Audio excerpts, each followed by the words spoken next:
నమస్తే, welcome to జిల్లా వారి న్యూస్. ఆదివాసీ గిరిజన సంఘం జాతీయ ఆంధ్రప్రదేశ్ రాష్ట్రంలో ముఖ్యమంత్రి గారు పుట్టినరోజు సందర్భంగా మెగా డిఎస్సీ ప్రకటించారు. కానీ ఆదివాసులు డిఎస్సీ ప్రకటించలేదు. ఆదివాసులు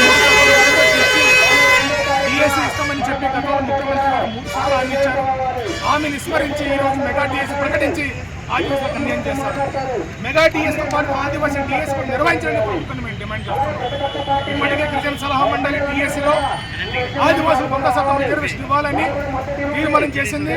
ప్రత్యామ్నాయ చట్టం కూడా ఏర్పాటు చేసింది. అయినా చట్టం అమలవుతున్న ప్రక్రియలో ఈరోజు పాడిన ఐటీడీఏలో 400 టీచర్ పోస్టులు కేవలం 24 పోస్టులు మాత్రం తిరిగి వస్తున్న పరిస్థితి.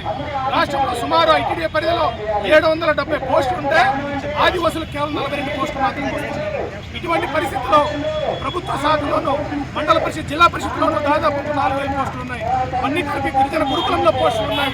ఇవన్నీ మొత్తం కలిపి ఆదివాసులకు కేటాయించకుండా అన్యాయం చేస్తున్న ఈ దారుణమైన స్థితిని ప్రతిఘటిస్తూ ఈరోజు ఐటీడీ ధర్నా జరుగుతుంది.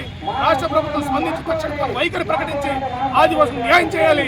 లేకపోతే రాబోయే కాలంలో పెద్ద ఎత్తున ఆందోళన చేస్తాం. రేపు మే 2న జరుగుతున్న బంద్కి సంపూర్ణంగా మద్దతు గిరిజన సంఘం ప్రకటించింది. డిఎస్సీ సాధన కమిటీ నిర్వహిస్తున్న బంద్కి రాజకీయాలకు అతీతంగా ఈ పార్టీల సంఘాలు కలిసి ఈ ఉద్యమాన్ని విజయవంతం చేసి ప్రభుత్వం సానుకూలంగా స్పందించే వరకు పోట్లాడుతామని చెప్పి ప్రభుత్వానికి హెచ్చరిక జారీ చేస్తాం.